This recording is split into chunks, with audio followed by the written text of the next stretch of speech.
good. Don't look up. Keep your earpiece in. I'm heading around back, and I was right. The mayor is following me.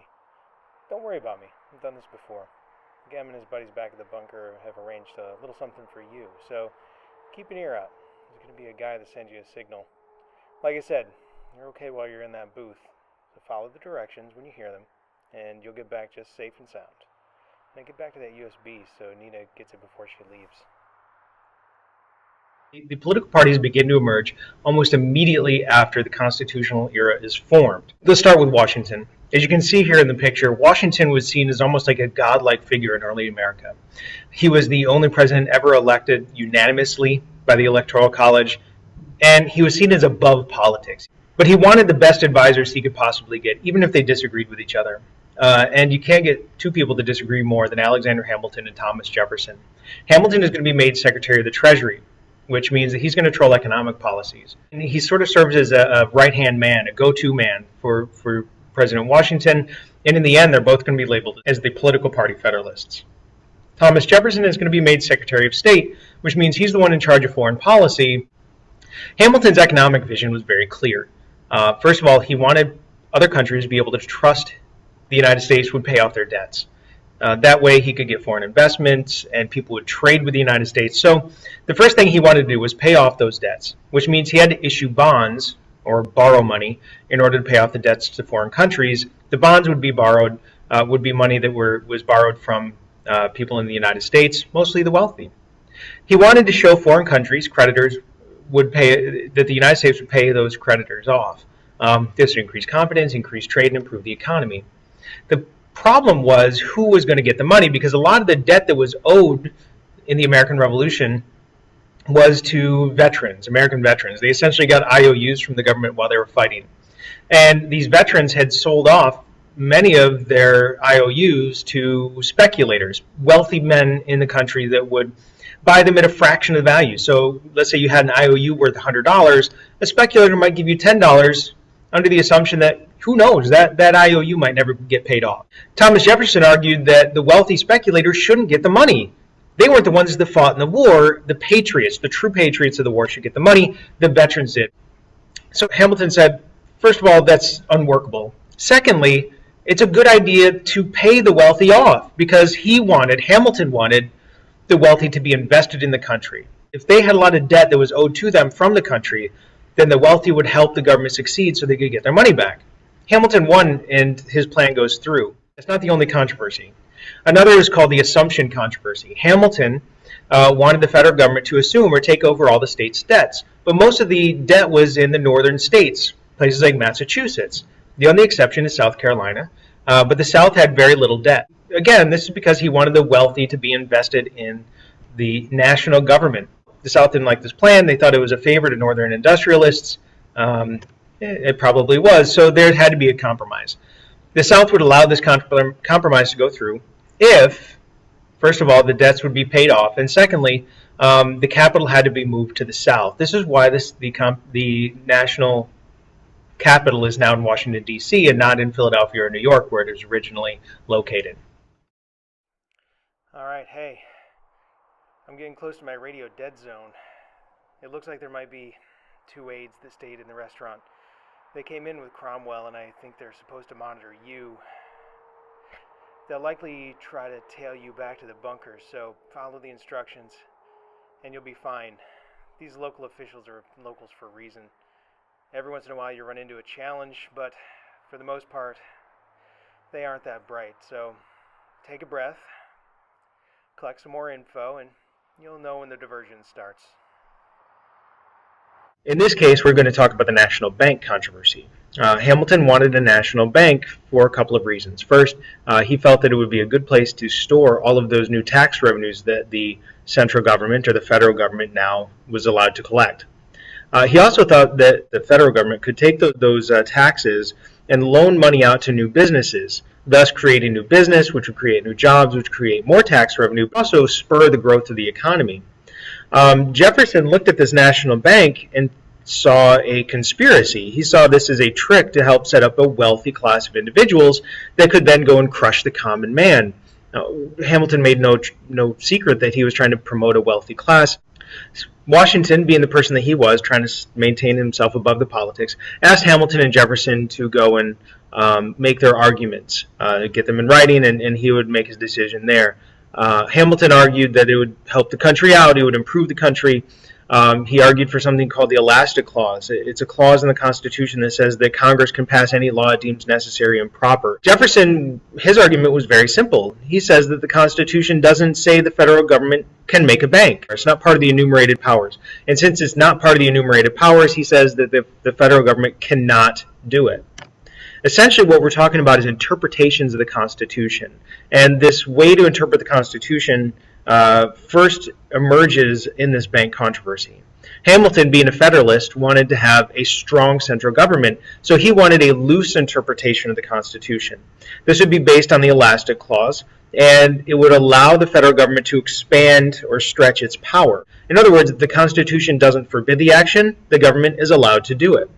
Jefferson takes the opposite stance. He wanted a strict interpretation. He wanted most of the power to stay with the state level, so therefore he wanted a limited federal government. Part of it is fear of tyranny, part of it is ideology about states being closer to the people. He said that the Constitution doesn't say the government is allowed to create a bank, and therefore the government is not allowed to do it. Now, in the outcomes, Washington supported Hamilton's argument. So the bank was established. The Federalist Party is now firmly entrenched under Alexander Hamilton, and they want to increase the power of the federal government. The Democratic Republicans, I will refer to them from now on as the DRs, led by Thomas Jefferson and James Madison, wanted to limit the power of the federal government, and they're going to fight bitterly about this throughout their existence. The next issue that came up was the tariff issue, more distrust between the two parties over an economic issue. Hamilton wanted a protective tariff. Now, who are they going to protect? Well, the tariff protects an infant industry.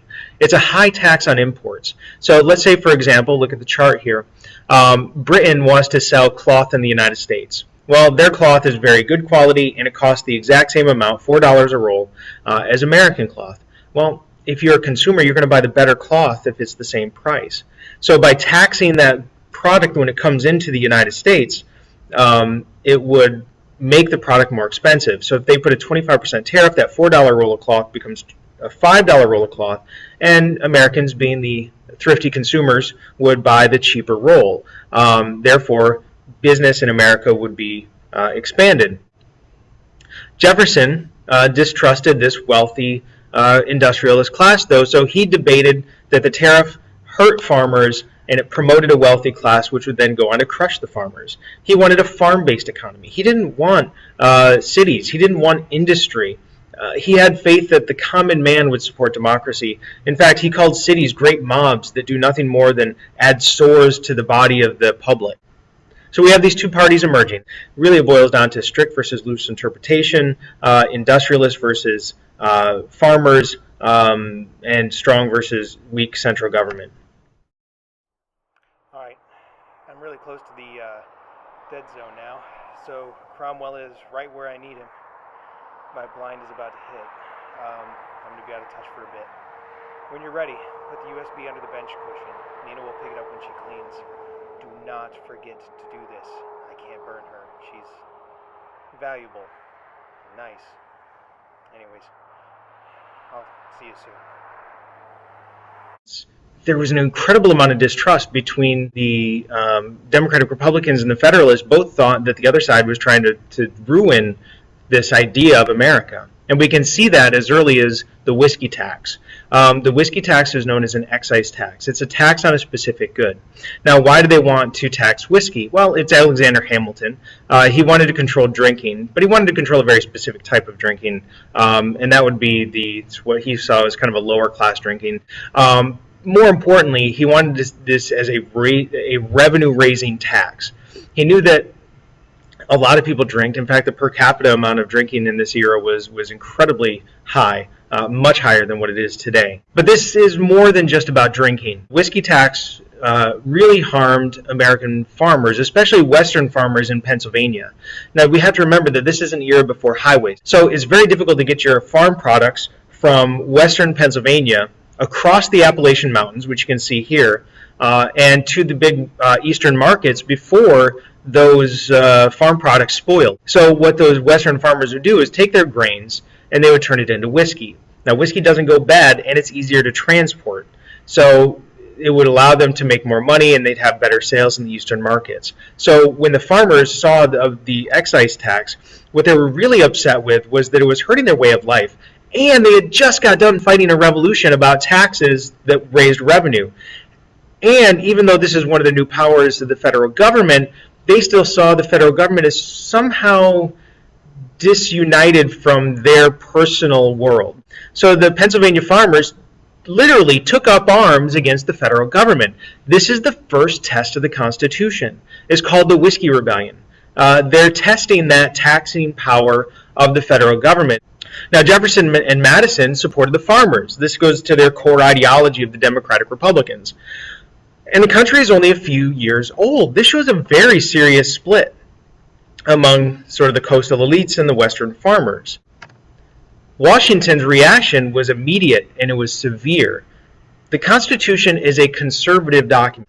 The Declaration of Independence was written 13 years before the Constitution, and it was a radical document to break away from the government of England. The Constitution was a conservative document to preserve the gains of the American Revolution. They did not want the American experiment to fall apart. So they didn't want another rebellion. In fact, one of the reasons for the Constitution was to prevent things like Shays' Rebellion. So if there was a rebellion, that would ruin everything that the American Revolution stood for under Washington's view. So Washington actually took the military into western Pennsylvania. The rebellion largely disappeared. Now the Federalists, which Washington is now a Federalist, saw this as a Democratic-Republican plot to overthrow the government, because Jefferson and Madison had supported it. And the Democratic Republicans looked at the use of the military against American citizens and said, hey, this is exactly the tyranny that we were fighting against, and the Federalists are trying to crush the common man. Important to note that the constitutional era started in 1789.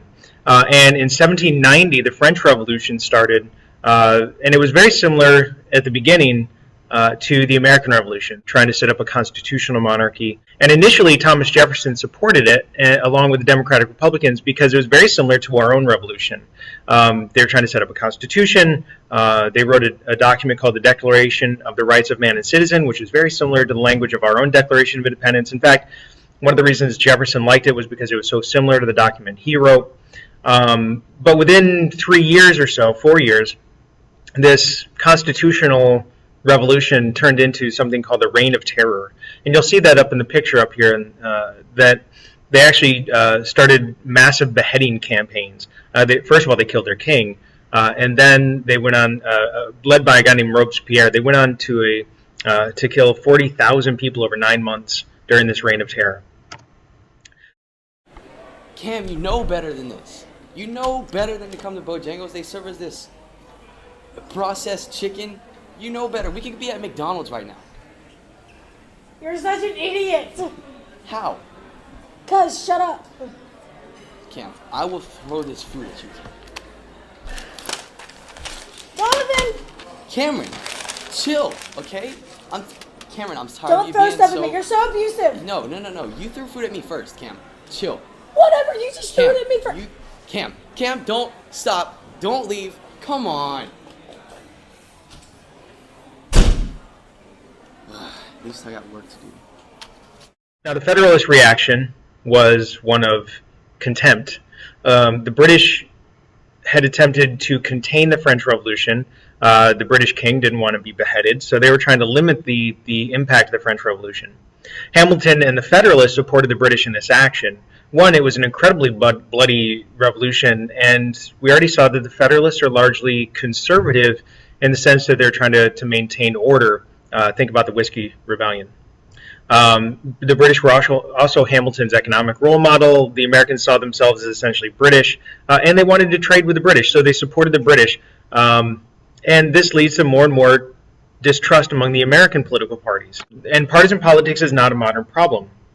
The Federalists are going to hold the presidency from 1889 to about 1800. And there was a constant fear that the Democratic Republicans were undermining the government. Think the Whiskey Rebellion. And the Democratic Republicans were on record as supporting the French Revolution against this strong central government. So as different events started to happen, like the Citizen Genet incident, and the Jay's Treaty affair, and the XYZ affair, this just led to more distrust among the parties. So the founders broke the Constitution. President John Adams passed something called the Alien and Sedition Acts. He was trying to silence the Democratic Republicans who tended to be immigrants and tended to support the French. So, essentially, the government made it illegal to speak out against the government. The Founding Fathers broke the First Amendment with the passage of the Alien and Sedition Act. Jefferson saw this as a political opportunity. So he saw it as a political opportunity. He argued that this was a strong federal government. He had been arguing that the strong federal government would take away people's rights, and now it was happening. So he attempts nullification. It was not decided yet that the Supreme Court would be the final interpreter of the law. The Democratic Republicans argued that the states should be able to be the final interpreter of the law, and that if a state disagreed with the law, that they could nullify the act of Congress. So he went back to Virginia, and Madison went back to Kentucky, and they got the Virginia and Kentucky resolutions passed, which said that the states could nullify an act of Congress. It didn't work, partially because of the Supremacy Clause, but it was a nice symbolic gesture. And pretty soon, the Supreme Court is going to take that role of interpreter of the law. And besides, the Alien and Sedition Act backfired. The public rallied behind the Democratic Republicans, which led Thomas Jefferson to be elected in 1800. We call this the Peaceful Revolution of 1800. Because the Federalists allowed a peaceful transfer of power. The Federalists did not use the military, did not use any other tricks to keep power. They let the power shift to the Democratic Republicans. By now, the two-party system is entrenched in American culture. Don't turn around. I'm Omega, and I'm here to help. We got word that some local aides are keeping an eye on them. Yeah, yep, that's them right there. They don't look too bright, but we'll be careful. Hey buddy, you want some coffee? My girl just stormed off in the car and I'm stuck here. No? Alright, well, you look busy, so I'll leave you alone.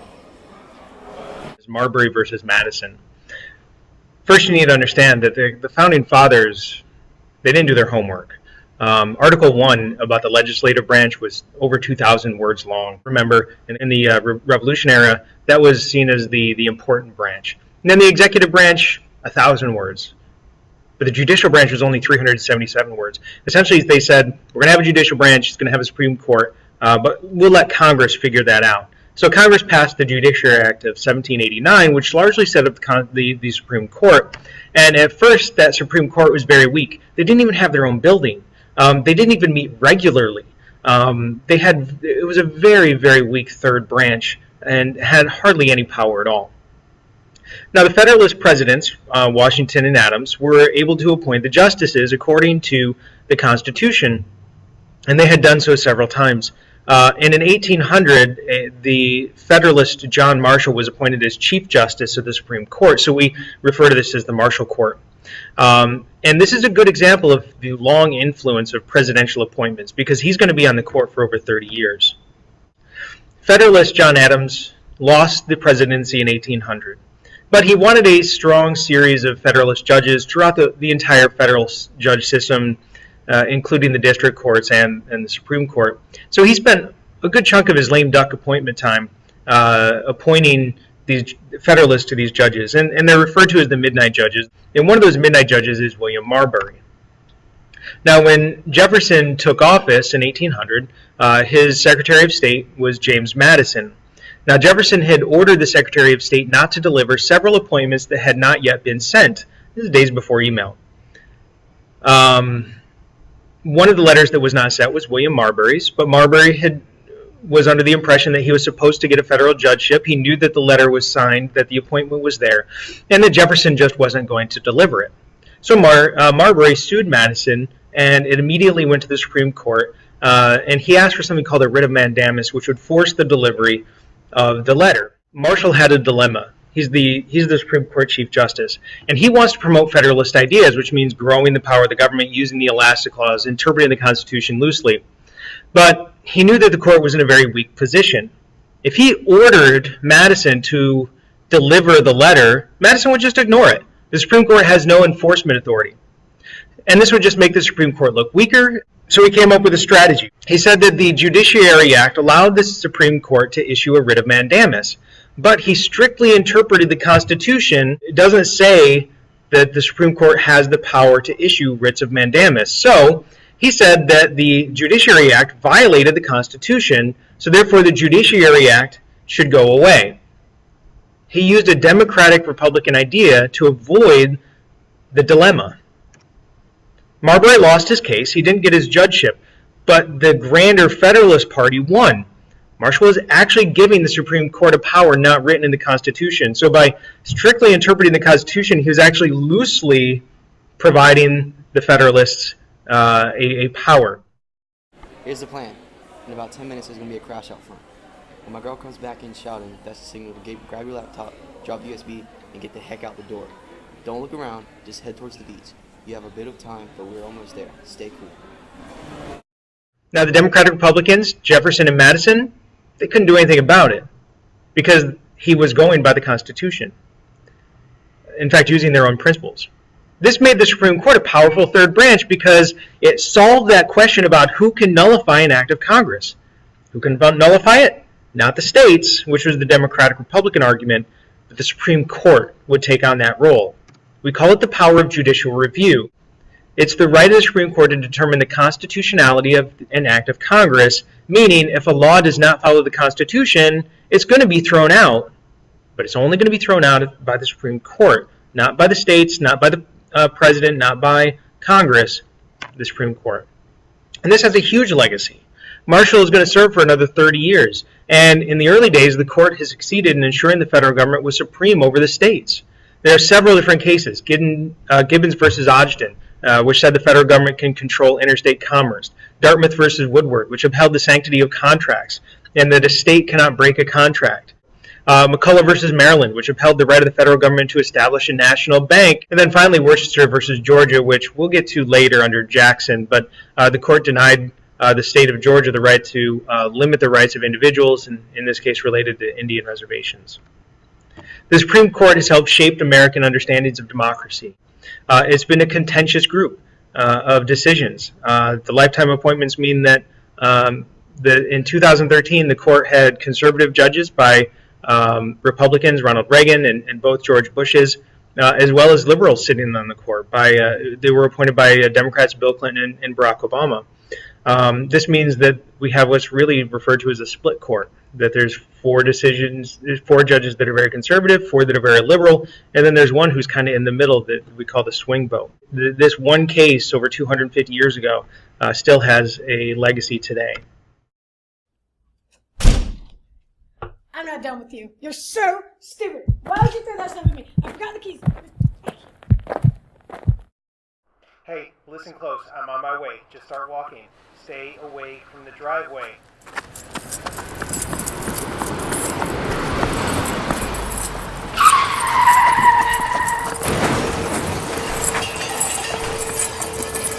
Now run! See the red truck on the left? Jump in the bed.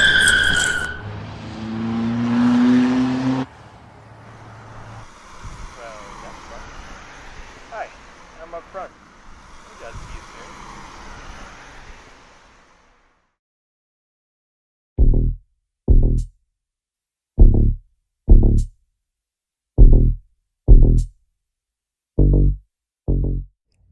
Coming up next on the History Underground. Today we have a special mission. We're going to be going to meet Caitlin.